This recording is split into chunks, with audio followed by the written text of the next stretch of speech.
Geografía. Programa 4. La distribución de las aguas en la superficie terrestre. Propósitos. Reconocer la distribución de las aguas continentales y oceánicas. Valorar la importancia de los recursos hídricos. Identificar la problemática derivada del manejo de los recursos hídricos, destacando las acciones de impacto ambiental y medidas de conservación. Vista desde el espacio, la Tierra parece una esfera azul. Esto se debe a que casi el 71% de su superficie está compuesta por agua. A pesar de esto, hoy en día muchos lugares del planeta enfrentan la escasez de este recurso, que es indispensable no solo para el consumo humano, la agricultura y la suficiencia alimentaria, sino también para conservar el equilibrio térmico del planeta y mantener las condiciones atmosféricas, entre muchos otros aspectos. ¿Cuál es la importancia de los recursos hídricos? ¿Qué uso se está haciendo en la actualidad del agua? En este programa vamos a reflexionar sobre estos y otros temas. Conoceremos la distribución de las aguas continentales y oceánicas, la importancia de los recursos hídricos y algunas acciones de impacto ambiental, así como las medidas que podemos tomar para la conservación de este vital líquido. Hay quienes dicen que nuestro planeta debería llamarse agua en vez de tierra. La razón es simple: de los más de 500 millones de kilómetros que integran la superficie del planeta, solo 149 millones son de tierras emergidas, es decir, todos los continentes. Así, los océanos y mares ocupan más de 360 millones de kilómetros cuadrados de dicha superficie. A esto hay que agregar todo el agua que se encuentra justamente en los continentes, que aunque comparada con los océanos es muy pequeña. Nos permite ver que sin duda hay más agua que tierra en la superficie del planeta. Y toda esta agua en conjunto integra la hidrosfera, que es esencial para la vida. Veamos cuál es su origen. Se le llama hidrosfera a todo el conjunto de agua que hay en el planeta, ya sea en estado sólido, líquido o gaseoso. Se formó hace 4.600 millones de años, cuando el vapor de agua que existía en la atmósfera primitiva de la superficie del planeta comenzó a enfriarse. Esto hizo que el vapor se condensara y se precipitara en forma de lluvia, formando océanos, mares, ríos terrestres y subterráneos, glaciares, lagos y lagunas. Todo esto sumado con el vapor de agua es lo que forma la hidrosfera. Una característica del agua es su potencial para pasar fácilmente de un estado físico a otro por variaciones en la temperatura. Esto ha sido un factor esencial para la reproducción del denominado ciclo del agua o ciclo hidrológico, que se viene repitiendo desde hace millones de años. En su forma más simple, el ciclo hidrológico inicia cuando los rayos del sol llegan a las superficies con agua en estado líquido. El calor que se produce hace que parte del agua se vaporice y quede en estado gaseoso, en el viento.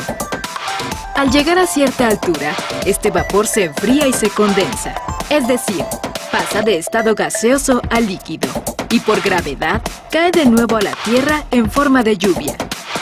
A veces, en este proceso, el vapor de agua que está en las alturas se enfría mucho más, y luego de pasar a un estado líquido llega al sólido. Y nos podemos dar cuenta de que tuvo lugar este fenómeno porque la lluvia incluye granizo. La totalidad del agua del planeta pasa por el ciclo hidrológico, que la limpia y purifica, aunque el tiempo que ocupa es diferente en cada caso.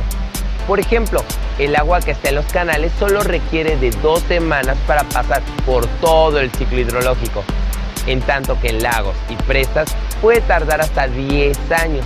Las aguas oceánicas son las que más tiempo requieren, ya que se calcula que tardan hasta 4.000 años en pasar por el ciclo hidrológico. Esto se debe sobre todo a su enorme volumen. En el planeta existen en total 1.386 millones de kilómetros cúbicos de agua, de la cual el 97.5% es oceánica y solo el 2.5% son aguas continentales. Veamos más al respecto. Por su ubicación, el agua del planeta se divide en oceánica y continental. Las aguas oceánicas son las que se encuentran en los mares y en particular en los 5 océanos: Pacífico, Atlántico, Índico, Antártico y Ártico. Rodean por completo a todos los continentes y se caracterizan por su nivel de salinidad. El promedio de sal por cada litro de agua marina es de 3.5 gramos, aunque esto varía, ya que cada mar y océano tiene un diferente grado de salinidad. El agua del Mar Muerto, por ejemplo, contiene tanta sal que prácticamente nadie se puede hundir en ese lugar. Esto se debe en gran parte a que junto con la temperatura, la cantidad de sales determina la densidad del agua. Otra característica de las aguas oceánicas es su color, que en general se caracteriza por una tonalidad azul debido a la reflexión de los rayos solares. Esta luz suele llegar hasta medio kilómetro abajo.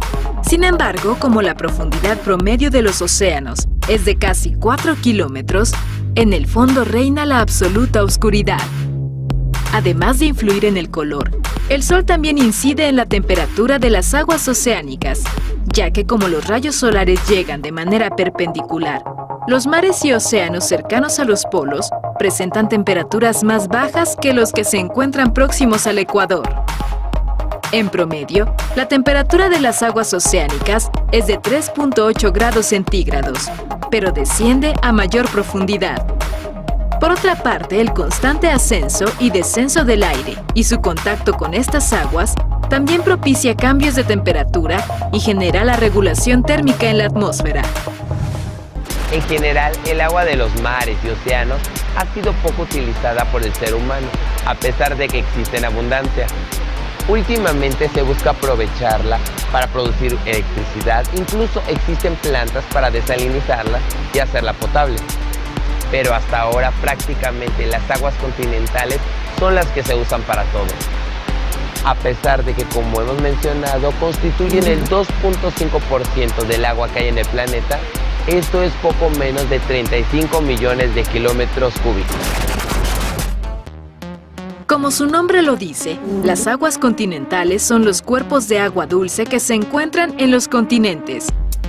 Estos cuerpos de agua, capaces de modelar en parte el paisaje en que se encuentran, son producto de los fenómenos que se producen durante el ciclo hidrológico y de la interrelación que se va estableciendo entre ellos. Entre las aguas continentales se encuentran los ríos, lagos, aguas subterráneas y glaciares. Los ríos se caracterizan por tener una corriente continua de agua que corre a través de un cauce que llega a desembocar en el mar. Pueden ser permanentes o temporales. Los ríos temporales son aquellos que llegan a tener fases secas. En contraste, los permanentes se mantienen todo el tiempo, aunque su caudal suele aumentar o disminuir conforme las lluvias y el uso de sus aguas. Independientemente de su carácter, los ríos dejan huella de su paso. Muestra de ello son, por ejemplo, los cañones o gargantas, las cascadas, los meandros y las terrazas fluviales, entre otros.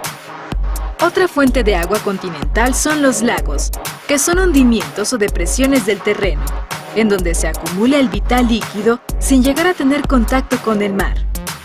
Se pueden formar en las depresiones que se hacen cuando se mueven y separan algunos bloques tectónicos.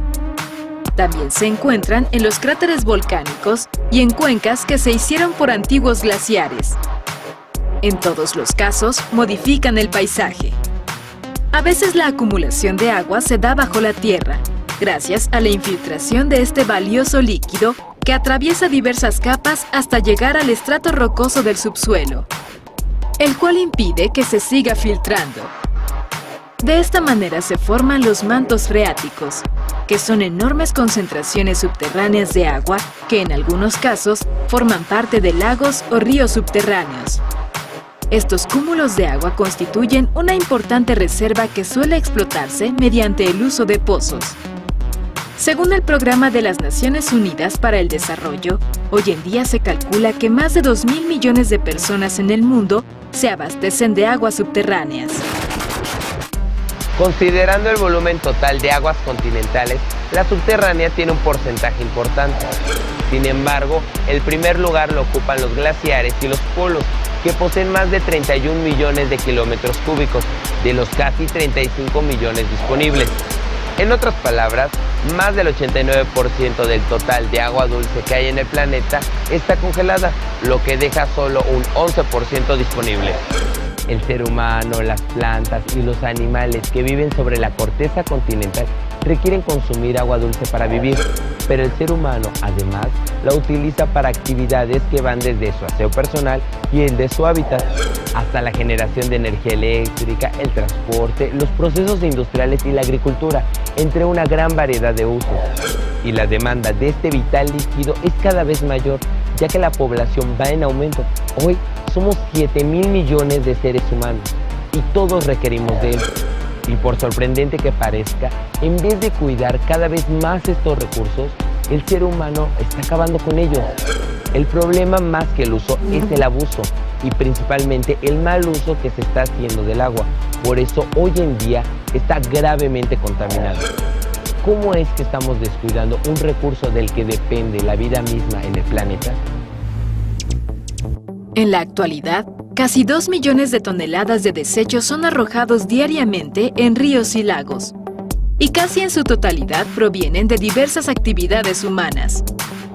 Las industrias, por ejemplo, envían directamente a los cuerpos de agua las sustancias resultantes de sus procesos productivos, tales como aceites, cromo y ácidos, entre otros químicos. Las ciudades conectan sus desagües a ríos, lagos o mares, y descargan excretas, así como cloro, detergentes y otros químicos que fueron usados para la limpieza, aceites y diversos desechos que producen las fábricas ahí asentadas. Otro factor contaminante son los vertidos que vienen tanto de la ganadería, con grandes cantidades de parásitos en el estiércol, como de las aguas residuales agrícolas, con fertilizantes, abonos y plaguicidas, que alteran profundamente el equilibrio ecológico de los cuerpos de agua en que se vierten. Además de todo esto, la basura y los desechos sólidos que se depositan en vertederos y otras zonas son fuente de diversas sustancias tóxicas que se infiltran en el subsuelo con las lluvias que caen, contaminando los cuerpos de agua subterráneos. Lo mismo sucede con las empresas mineras, que ocupan arsénico, cianuro y mercurio, entre otras sustancias sumamente dañinas que caen al suelo y se infiltran con las lluvias, aunque a veces las arrojan a los cuerpos de agua directamente.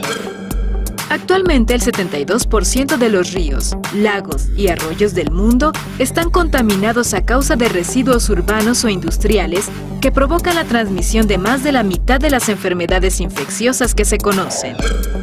En algunos casos, los contaminantes están provocando daños irreversibles que terminarán afectando los ecosistemas del planeta. La contaminación de las aguas se debe a muchas causas, pero llama la atención que todas ellas están relacionadas con el ser humano. El problema del agua es asunto que nos compete a todos, porque todos la necesitamos. Acciones como captar el agua de lluvia, evitar el uso de detergentes y cloros, cuidar que no haya fugas de este vital líquido en nuestra casa y usar solo la cantidad necesaria son solo algunas de las muchas cosas que podemos hacer para ayudar a la conservación del agua.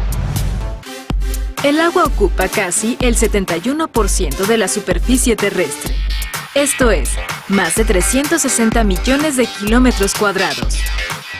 Los mares y océanos que integran esta superficie, así como los ríos, lagos, glaciares, agua subterránea y todos los cuerpos de agua en general, forman la hidrosfera del planeta. En total, dicha hidrosfera se integra de 1.386 millones de kilómetros cúbicos de agua, de los cuales el 97.5% es oceánica y solo el 2.5% es continental. El agua oceánica se caracteriza por su salinidad y la continental es agua dulce. El 89% del agua dulce del planeta está congelada. Del 11% disponible, el ser humano está haciendo un mal uso, ya que no solo la desperdicia, sino que la contamina. Y si no hace algo pronto por resolver esto, los daños provocados pueden ser irreversibles.